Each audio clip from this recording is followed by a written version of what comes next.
I thought this haul was going to be a lot bigger than it actually is. Hey, I'm Amy and welcome back. At the moment, I'm only making haul videos, but if you want to see me review this Alice in Wonderland for the bonus review on my Patreon, it is going to be up on the 31st. But there is also a ton of other content over on my Patreon. I do other reviews and stuff while I'm not making reviews here. And I post all of my notes for any movies that I do watch but don't make videos for. So I highly recommend checking that out, because I know in a haul previously I said I was going to do a review of this for Patreon someday, and that day is the 31st. And I highly recommend checking it out because this movie is insanity. So let's get into the smallest haul that I have probably done in a while. I thought it was going to be bigger. There is a story time for that in just a second. But if you would like to purchase anything from my haul, including this Alice in Wonderland Blu-ray, even though I have talked about it previously, there will be Amazon affiliate links in the description. If you purchase anything from those links, I will get a small percentage that'll help make this channel even better. It's just a small way you can help support me and this channel. But yes, I did a probably stupidly large buy from the Barnes & Noble Criterion sale, like I do every 6 months. I think it's every 6 months.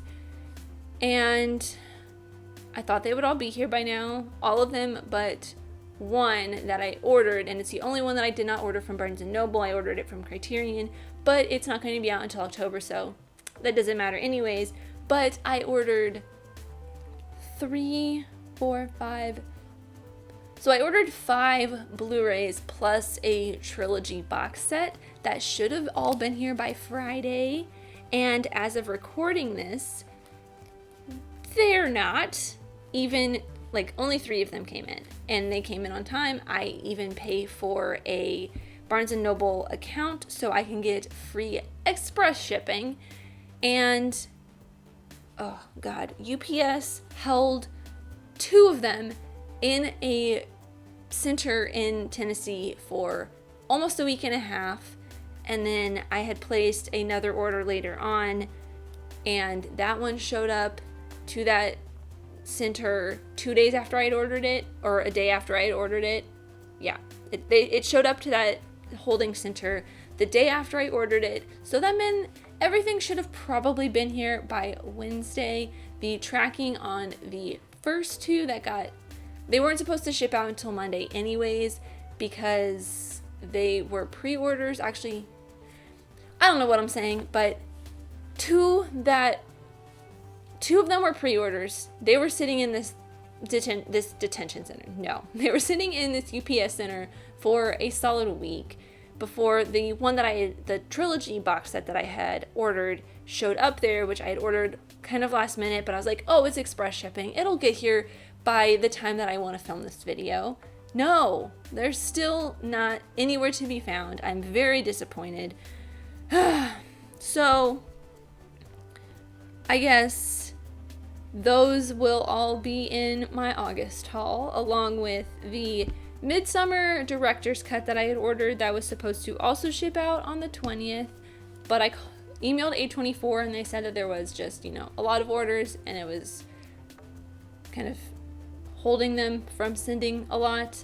So that's going to be my August haul, because still haven't gotten that yet either. And yeah, a lot of disappointment this week / month for my Blu-ray purchases, but I got some, I guess. So let's get into it. I have 3 Criterions. I have seen 2 of the 3. One of them I got for the sole purpose of doing it for a future 1001, which who knows when that's coming back. But the first one is probably, it's not even, I don't know if it kind of is. It's my favorite romance movie. If you have been following me / following my channel for a while, you will know that I am not a fan of romantic comedies, romance movies. It's just not my thing. but this is probably my favorite romance movie of all time because it ends in a realistic way. I know that's a very bleak outlook on love and romance, but you know, that's me.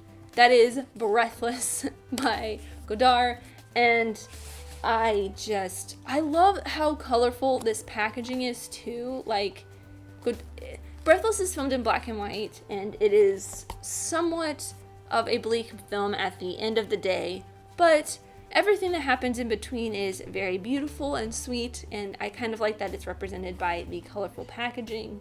It is, let's see, what are the bonus features? You get archival interviews with Jean-Luc Godard, Jean-Paul Belmondo, Jean Seberg, and Jean-Pierre Melville in interviews, 2 video essays, an 80-minute French documentary about the making of the film from 1993, and a 1959 short film by Godard, and the trailer, plus a booklet, which this is what I'm the most excited about, that has an essay by the scholar Dudley Andrew, writings by Godard, Francois Truffaut's original treatment, and Godard's scenario, and it's full of beautiful stills from the film, and I love Breathless so much. That's so sweet. It's so beautiful, and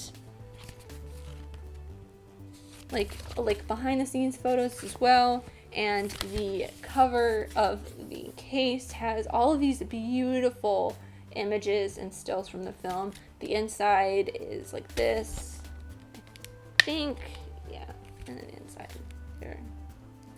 Try not to get the ring light in it, but yeah, I love this. I love Criterion so much. They always do such a beautiful job on everything. One day, once I get my Criterion that I ordered in October, it's released in October, once I get that in, maybe I'll do kind of a haul or kind of my whole collection of Criterions. I think I'll have 14 in total by the time I get the one in October. But if you have not watched this, it is a film school staple, and I absolutely love it. And the next one is one that I have also not seen since film school, and I absolutely adore it. It is a film, it's one of the first, actually, surprisingly, because I did not watch a lot of foreign films before I started film school. I watched mostly Disney movies and Harry Potter, and this is a film that kind of opened my eyes to Japanese cinema, and I fell in love with it, and I've been trying to learn a little bit more about not only Japanese cinema, but Hong Kong and China and Korea and all of the different types of Asian cinema, Bollywood, all of that kind of stuff. And the film that I got is Mugetsu. It is a Kenji Mizoguchi. I can never say it right. Never. I've never been able to say it right, even though I heard my film professor say it at least a dozen times. Kenji Mizoguchi. I'm probably butchering that. But Mugetsu is a beautiful story. It is, I love it. And Mizoguchi is one of Kurosawa's kind of inspirations, which is awesome. It's like, this is, if you want to kind of see where Kurosawa gets some of his inspiration from, it is not necessarily Mugetsu, but just look up any Kenji Mizoguchi film. This is the only one of his that I've actually really watched, but I love it. It is kind of, it's 2 separate stories of love and war, and it's a really kind of another heartbreaking tale of 2 men and their wives, and how war can kind of terrorize a country, and greed and trying to find power. It's also a little bit of a ghost story in a way, but the packaging is beautiful. It will look so good with my 7 Samurai set, because it also has this kind of, I don't know what to call this kind of stock. It's not necessarily papyrusy, but this one and the 7 Samurai one are both kind of more of a different cardstock than, say, this one. This is a little bit more of a glossy, but this is very matte, and it just feels really nice. So the bonus features in this new 4K restoration: commentary by a film critic, Tony Rayans, a documentary by Kanito Shindo on Mizoguchi, a 2005 appreciation of Mugetsu by Marisho Shingo. Wow, I really cannot talk today. I have not made videos in a while, so apologies. Okay, I can't pronounce anything, so we all know this. An interview with the first assistant director of Mugetsu, an interview with the cinematographer, trailers, and then in the book, which has this beautiful, it kind of is reminiscent of the actual cover.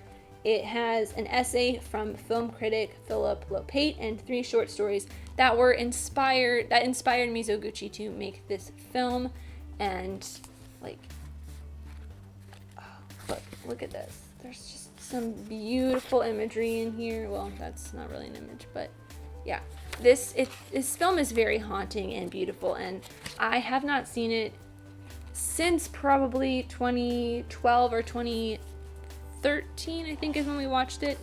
This is the cover, and here is the inside, and I think behind this it's just black. Nope, it's not. There's just this little you can't really see it. It's not gonna focus. But again, love Criterion, love everything that they do. It's always so well done. And speaking of Japanese cinema, the last one I got is one that I only got because all of the other Kurosawa films were sold out. And because I really wanted to get Yojimbo. I have been itching to watch another samurai film after I watched Rashomon, and Rashomon was also sold out, sadly. But this is Ikiro. It is a Kurosawa film, and there's a kind of a theme going on with all of these films. This is the description from the back, and it's kind of what pulled me into wanting to purchase this, not only because it was a Kurosawa film, but one of the greatest achievements by Akira Kurosawa. Ikiro shows the director at his most compassionate, affirming life through an exploration of death. Takeshi Shimura beautifully portrays Kanji Watanabe, an aging bureaucrat with stomach cancer who is inspired to find meaning in his final days. Presented at a radically conceived 2-part structure and shot with a perspective, humanistic clarity of vision, Ikiro is a multifaceted look at what it means to be alive. So all of these kind of may have sort of a depressing tone to them. I think maybe that was just the mind frame I was in when I was looking for Criterions to purchase. You know, we're all kind of in a weird headspace currently. I think I'm on month 5 of being in quarantine, so that's fun. But let's look at this. It's very simple for this one. It's just, you know, the insert, the disc. I'm going to pull the insert out so we don't get reflections for the inside of it. And then let's see what is going to be on the bonus features, because that's always the best part. Not always, because, you know, the films are amazing on Criterion, but Criterion does some great bonus features. We get audio commentary along with the restoration, as always. A message from Akira Kurosawa for Beautiful Movies, a 90-minute documentary produced by Kurosawa Productions and featuring interviews with the director. A documentary from 2003 on the film, created as part of the Toho Masterworks series. Akira Kurosawa, it is wonderful to create, featuring interviews with Kurosawa, script supervisor Tiro Nowagami, and writer Hideo Origumi, actor Takeshi Shimura, plus others. The trailer, new English subtitle translations, which is really cool because sometimes the translations aren't always the best if they are older films. This is a 1952 film.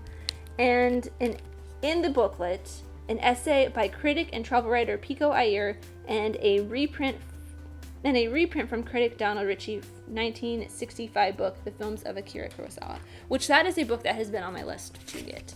But look, let's pull this up.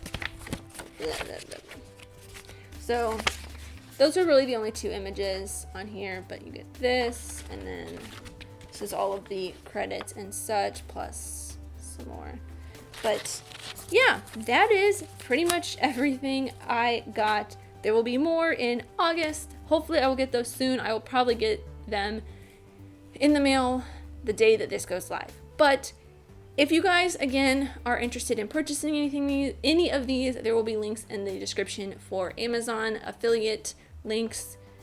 I totally said that out of order, but there will be Amazon affiliate links in the description, and anything you purchase from that will give me a small percentage. It'll help support this channel. But let me know, as always, my neighbors are being really loud. Let me know your guys's, what you picked up this month in the comments down below. And thank you guys so much for watching. I really truly do appreciate you, whoever you are. Let me know here in the comments down below, and let's be friends. If you enjoyed this, leave a like and subscribe if you're new, because I love talking all things movies, TV shows, filming, film history, all that fun stuff. And I'll see you next time. Bye.